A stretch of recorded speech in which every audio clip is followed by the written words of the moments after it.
참미수님, 오늘은 7월 26일 금요일 복되신 동정마리아 부모 성 요아킴과 성녀 안나 기념일입니다. 복음 말씀 듣겠습니다.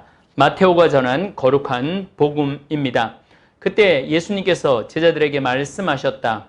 너희는 씨 뿌리는 사람의 비유를 새겨 들어라.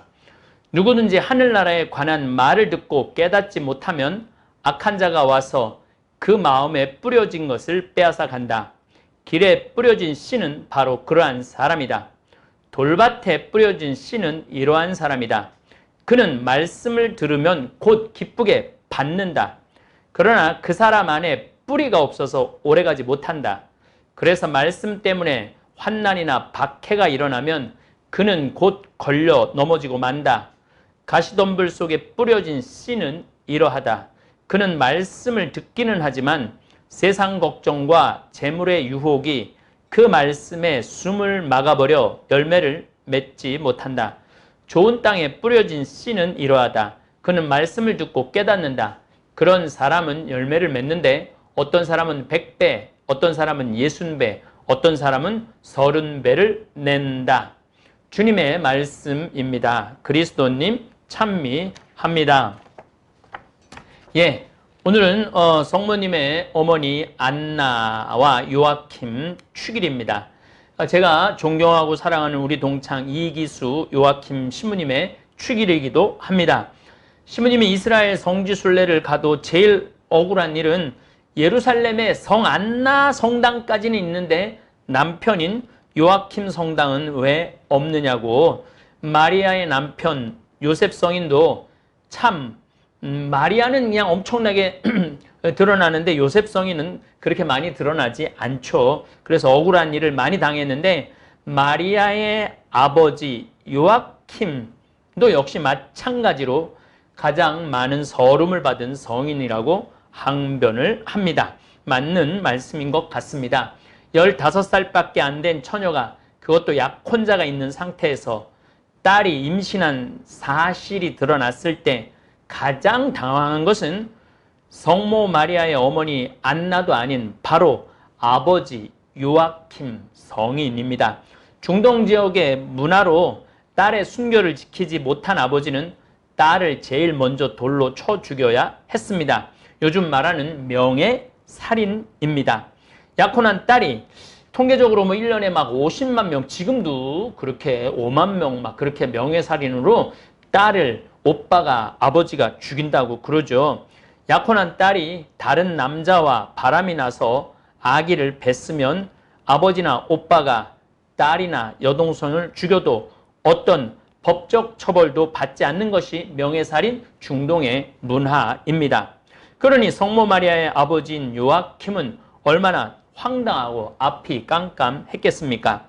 마리아의 비밀이라는 책에서 성모님은 18해 전에 나자렛의 한 소녀가 돌팔매질을 당해 죽은 사실을 알았습니다. 미칼이라는 소녀는 신기료 장수, 헌신을 꿰먹고 고치는 일을 하는 사람인 토비아와 결혼하기로 했는데 그만 야곱이라는 청년을 사랑하게 돼서 임신을 하게 되었고, 미칼의 아버지는 토비아에게 전 재산을 다 내어주겠으니 파혼해 달라고 애원하지만 이 토비아는 미칼의 죽음을 봐야 한다고 해서 결국은 마지막에 돌로 쳐 죽임을 당하죠.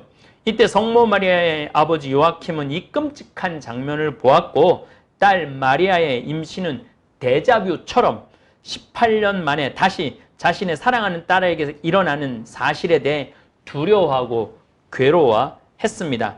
성모 마리아는 아버지 요아킴에게 임신 사실을 먼저 알리지 않고 어머니 안나에게 임신 사실을 먼저 알립니다. 그때 증언을 보면 어머니께 용기를 내어 말하려고 했을 때 나는 마치 죽을 것만 같았어. 입술도 잘 열리지 않았지. 입안이 바싹 마르고 목이 타는 듯 했단다. 수차례 시도한 끝에 어머니 대신 이불을 내다보며 간신히 입을 열어 이렇게 말했지. 안나 어머니, 제가 어머니가 될 것 같아요. 성모님과 어머니 안나와 그 아버지 요아킴이 겪은 마음고생은 이루 표현할 길이 없었을 것입니다. 어쨌든 임신한 딸을 나자렛에서 피신시켜 엘리사벳이 사는 남쪽 동네 예루살렘에서 한 10km 가면은 아인 카렘이라는 곳에 요한이 태어나고 요한의 엄마 엘리사벳이 있죠. 나귀를 태워 보내는 일도 요아킴 아버지의 일이었습니다. 어쨌든 예수님의 탄생에 수많은 협조자들이 목숨의 위협을 무릅쓰고도 구원 사업에 참여합니다. 한국교회 탄생 때도 수많은 순교자들이 한국교회 탄생에 목숨을 걸었습니다. 지금도 곳곳에 교회 공동체가 탄생할 때 신앙심이 좋은 협조자들이 자신을 희생해 가면서 교회의 탄생을 돕고 있습니다. 그렇게 해서 하느님 나라는 확장되어 가는 것입니다. 오늘 바로 복음 전에 예수님께서 하신 말씀이 너무 좋아 여러분에게 소개합니다. 너희의 눈은 볼 수 있으니 행복하고 너희의 귀는 들을 수 있으니 행복하다. 또 오늘 복음 바로 전에 이런 말씀도 하셨습니다. 사실 가진 자는 더 받아 넉넉해지고 가진 것이 없는 자는 가진 것마저 빼앗길 것이다. 우리는 이 세상을 살아가면서 하늘나라를 보는 사람도 있고 죽을 때까지 하늘나라를 못 보는 사람들도 있습니다. 어느 때 하늘나라를 볼까요? 저는 예루살렘 부활성당에 순례할 때마다 전 세계에서 온갖 종족이 예수님 묻힌 무덤을 경배하겠다고 6시간을 기다려 단 1분 경배하는 모습을 볼 때 하늘나라를 봅니다. 백인, 흑인, 황인종, 또 중동 사람들, 정말 온갖 종족이 다 오죠. 그 온갖 종족이 예수님을 이렇게 정성스럽게 경배할 때 하늘나라를 봅니다. 1984년 5월 6일 103위 시성식 때 여의도에 100만 명이 넘는 그리스도인이 모였을 때 저는 하늘나라를 봤습니다. 또 지구 완전 외진 곳에 여행할 때 제 여행 동선을 알아내고 결코 가톨릭 신자들 모임이 없을 곳 같은 곳에 20명, 30명이 모여 주일날, 그것도 우리나라 신부도 아니고 베트남 신부, 필리핀 신부를 모셔다가 미사 참여를 하고 기도 모임을 갖는 공동체를 보면 저는 하늘나라를 봅니다. 하늘나라를 볼 수 있는 기회는 얼마든지 있습니다. 그런데 우리가 눈이 멀어 하늘나라의 영광을 못 볼 뿐입니다. 저는 성령대에 가서도 하늘나라를 볼 때가 너무나 많습니다. 예수님께서 말씀하십니다. 너희의 눈은 볼 수 있으니 행복하다. 그런데 가진 자는 더 가지고 가지지 못한 자는 빼앗긴다고 그래요. 이 말씀이 상당히 의미가 있습니다. 가져서 점점 풍요로워지고 성령의 지혜가 넘치고 하늘나라의 은총이 가득한 사람은 더 많이 받게 돼 있어요. 근데 가지지 못한 자는 자꾸 마음을 닫아요. 자꾸 편협한 마음을 가지다 보면은 자기한테 있는 소중한 것마저도 빼앗기는 어리석은 사람들이 많죠. 다시 원래 복음대로 씨 뿌리는 사람의 비유를 예수님께서는 제자들을 따로 불러 일일이 더 쉽게 알아들을 수 있도록 설명해 주십니다. 길에 뿌려진 씨앗은 하늘나라에 관한 말을 듣고 깨닫지 못하면 악한 자가 와서 그 마음에 뿌려진 것을 빼앗아 간다. 수많은 이교도들, 비신자들은 분명 예수님의 이야기를 알고 있을 것입니다. 적어도 지구인의 80% 이상은 유대 한 젊은이가 인류의 죄를 대신해서 그 죄값을 갚기 위해 십자가에 못 박혀 죽었다는 사실을 알 것입니다.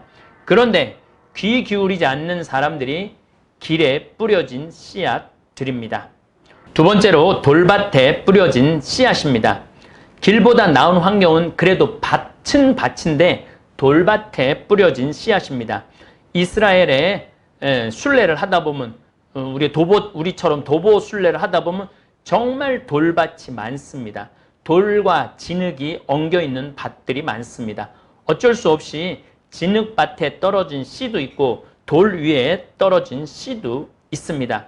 이런 사람들은 말씀을 들으면 곧 기쁘게는 받아들이지만 그 사람 안에 뿌리가 없어 오래가지 못합니다. 그래서 말씀 때문에 환난이나 박해가 일어나면 그는 곧 걸려 넘어지고 맙니다. 성당에 쉽게 들어오기는 하는데 어려운 일을 당하면 금방 냉담하는 분들을 두고 하는 말입니다. 본당 사목하는 동창 신부들 이야기를 들어보면 평균 1년에 신자들의 4분의 1 정도가 돌아가면서 냉담을 한다고 그래. 4분의 1 정도가.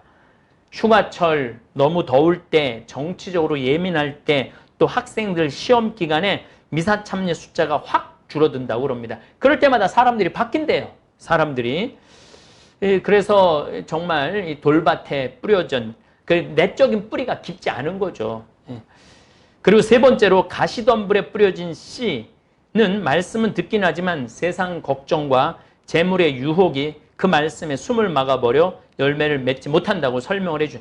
이스라엘에 가보면 가시덤불이 진짜 많아요. 가시덤불이. 그래서 이 이스라엘에 가보면 그 이해가 돼요. 아, 길에 뿌려진 씨, 돌밭에 뿌려진 씨, 가시덤불에 뿌려진 씨가 이해가 되죠. 이 가시덤불에 뿌려진 씨는 세상 걱정과 재물의 유혹이 그 말씀에 숨을 막아버려 열매를 맺지 못한다고 설명해 주십니다. 사실 하느님께 다가가는데 제일 큰 걸림돌 가운데 하나는 재물입니다. 오죽하면 하느님이냐 재물이냐 아무도 두 주인을 섬길 수 없다고 선택하라고 말씀하십니다. 예수님께서는 어쩌면 우리 인간 세상살이를 구석구석 아주 어찌 그리 또 잘 아시는지 모르겠습니다. 많은 분들이 제게 신부님은 자식을 키워보지도 않고 결혼 생활을 하지도 않고 어떻게 그렇게 우리 사는 이야기를 속속들이 잘 아느냐고 반문하시는 분들도 많은데 저도 예수님한테 복음을 열심히 읽어보면은 예수님한테 물어볼 때가 너무 많아요. 어쩌면 인간의 이 깊은 내면까지 이렇게 속속들이 아시느냐고. 그리고 좋은 밭에 뿌려진 씨는 30배, 60배, 100배 열매를 맺는다고 말씀하십니다. 저는 여기 전적으로 동의합니다. 내 마음 안에 열매를 맺는 것은 예수님의 몫이 아닙니다. 이미 씨는 똑같은 씨예요. 근데 받아들이는 사람의 문제입니다. 바로 내 몫이죠. 내가 좋은 밭을 가꾸려고 노력을 해야 합니다. 내 밭이 안 좋은데 좋은 열매가 맺을 수가 없습니다. 그래서 우리가 마음이 늘 기뻐야 한다는 이야기입니다. 미움이 없어야 한다는 이야기입니다. 삶이 조금은 가볍고 내 무거운 짐은 예수님께 맡길 줄 아는 겸손과 지혜가 필요합니다. 이런 좋은 밭이 있는 분들, 좀 긍정적인 생각을 갖고 있는 분들이 30배, 60배, 100배의 열매를 맺을 수 있는 것입니다. 저는 내일 잠비아로 떠나는 비행기를 탑니다. 이제 저 혼자 가는 거 아니라고 생각합니다. 유튜브를 구독하고 있는 이제 거의 8만 명의 구독자가 되는데 이게 잠비아에서 인터넷이 돼요. 그래서 그 자리에 찍어서 한국으로 보내면은 사무실에서 거의 실시간으로 여러분들한테 저와 봉사자들의 활동을 보여드릴 것입니다. 그러면 이제 아프리카에서 토요특강은 청국장 가루 2가 나가고 주일날은 우리 이 박신부님, 월요일날은 이신부님, 화요일날은 이 김신부님 강의하니까 저는 이제 수요일날 이렇게 쭉 되는 여정을 보여드리고 강론으로도 올리고 그냥 특별 선교 황창현 신부와 함께하는 아프리카 선교 여행을 실시간으로 동영상으로 올리도록 하겠습니다. 우리 지금 생태마을에 청국장 가루, 생청국장 찌개, 그 외에도 된장, 간장, 고추장이 정말로 30배, 60배, 100배 열매를 맺고 있습니다. 근데 문제는 직원이 모자란다는 거예요. 직원이 모자라갖고 우리 직원들이 너무너무 이게 부하가 걸린다고 그러죠. 생산되는 물량이 너무 많으니까 직원들이 쉴 시간이 거의 없을 정도로 그래서 직원 보충을 해줘야 됩니다. 여러 차례 제 강론의 최고의 주제는 고등학교 졸업하고 마음 건강하고 몸 튼튼한 아이들 경쟁 속에 밀어넣지 말고 생태마을 지원해서 좀 처음엔 좀 힘든데 지금 막 고등학교 졸업한 학생들이 지금 꽤 많이 와 있어요. 고등학교 졸업하고 여기 직접 온 학생들이 한 8명에서 한 10명 정도 됩니다. 그런데 그 친구들 최고로 행복한 거는 일단은 스트레스 없는 거예요. 여긴 뭐 경쟁의 스트레스도 없고 또 특별히 막 회사가 주는 긴장감도 없어요. 뭐 맨날 그 청국장 찌개용 만들고 그거 뭐 하는데 좀 육신이 힘들어서 그렇지 힘든 거는 별로 없습니다. 신앙 좋고 건강한 남녀 직원 모집을 합니다. 적어도 저희들이 한 지금 4명에서 5명을 더 뽑아야 됩니다.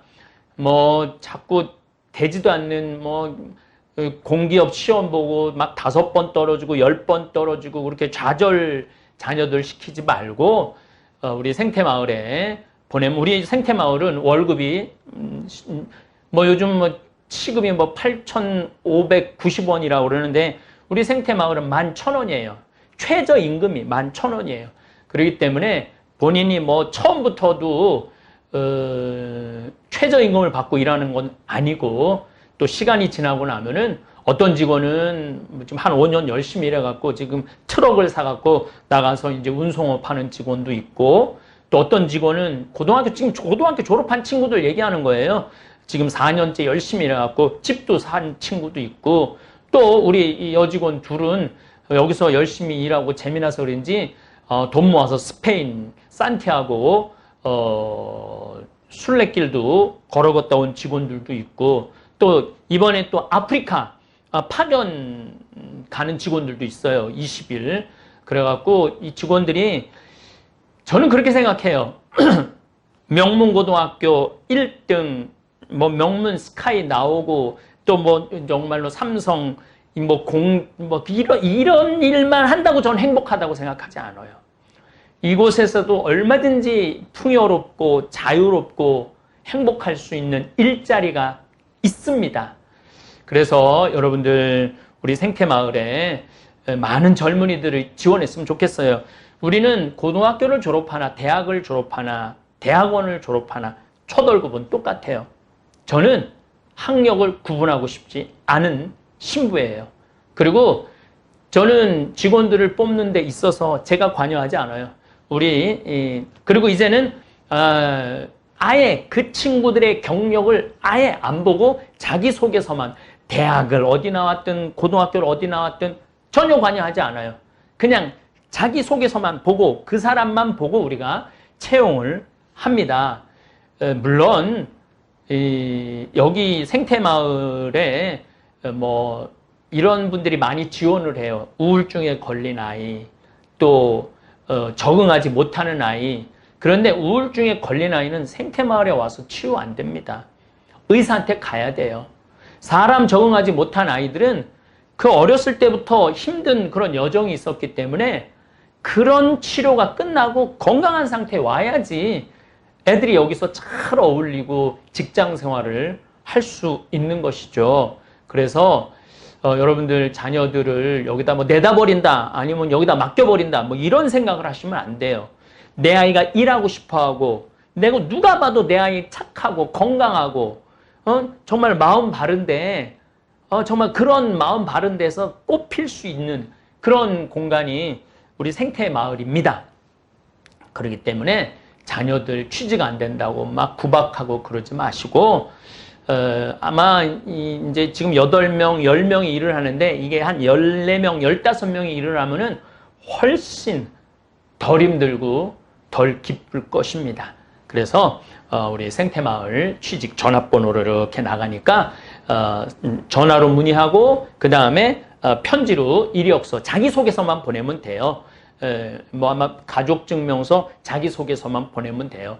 대학 뭐 이런 거 안 보내셔도 돼요. 졸업한 거 이런 거 하나도 자격증 하나도 안 보내도 돼요.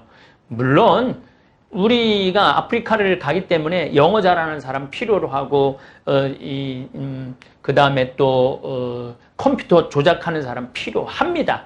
그런데 요즘 젊은이들은요, 그런 게 웬만하면 다 준비가 돼 있어요.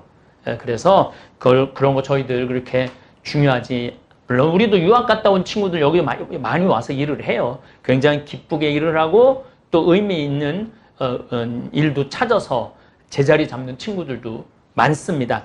현재 우리 생태마을은 인원이 우리 신부들까지 합치면, 문경까지 합치면은 직원이 한 40명 정도 됩니다. 근데 제 생각에는 앞으로 제3 생태마을, 문경 생태마을까지 하면은 직원들이 한 100명 정도 돼야 될 거라고 저는 생각을 합니다. 그 정도 돼야 되기 때문에 많은 젊은이들한테 길이 많이 열려 있어요. 그래서 우리 생태마을 이력서 많이 넣으시기를 바라겠습니다. 여기 나이 제한을 두면은 그 무슨 법에 걸려요.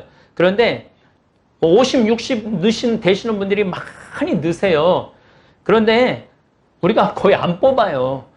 지금 50, 60 된 직원들이 이제 많은데 이제 젊은 직원들로 많이 갑니다. 죄송하게 생각을 하는데 이 젊은이들이 해야 되는 일들이 있더라고요.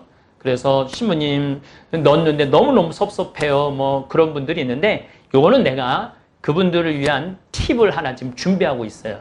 그분들 아르바이트로 그걸 뭐라고 우리는 아르바이트 임시직으로 쓸 수 있도록 왜 임시적으로 쓸 수 있도록 지금 우리가 계획을 하느냐면은 나도 정말 신부님 말씀대로 성지순례 가고 싶은데 성지순례 모을 돈이 없다. 그러면은 여기서 뭐 1년에 한 3개월, 4개월 일하면은 그 돈 충분히 벌거든요. 그런 케이스로 앞으로 2년 후 정도부터는 그걸 실시할 겁니다. 그래서 뭐 많을 땐 10명, 20명까지. 그래서 그런 분들이 여기 와서 돈 모아서 이스라엘도 가고 돈 모아서 아프리카도 가고 돈 모아서 과달루페, 멕시코도 갈 수 있는 그런 프로그램은 준비하고 있어요. 나이 드신 분들이 일하고 싶어하고 순례 가고 싶어하는 분들을 위한 프로그램은 그렇게 준비하고 있습니다. 어쨌든 여러분들 많이 신청해 주시기를 바라겠습니다.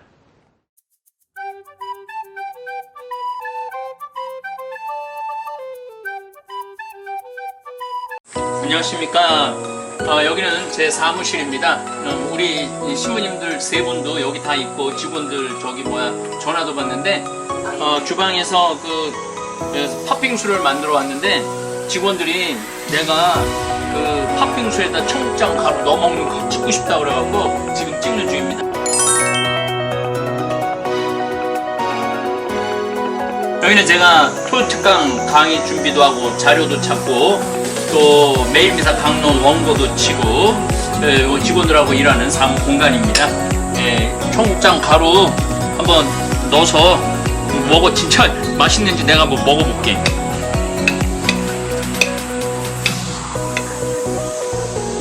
맛있겠지. 일단 한번 맛을 보고.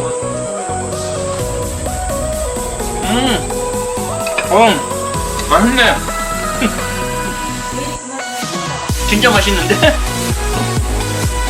그냥 맛있는 게 아니라 진짜 맛있습니다.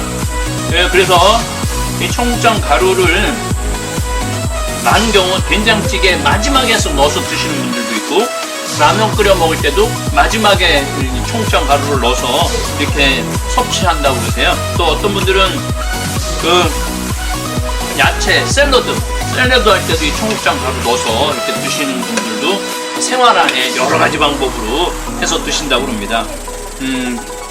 우리 직원들이 팥빙수를 만들어 갖고 왔는데 넣어서 먹어보니까 맛있네요. 전혀 이질감 없습니다. 여러분들도 팥빙수 드실 때 한번 해보세요. 아주 맛있습니다.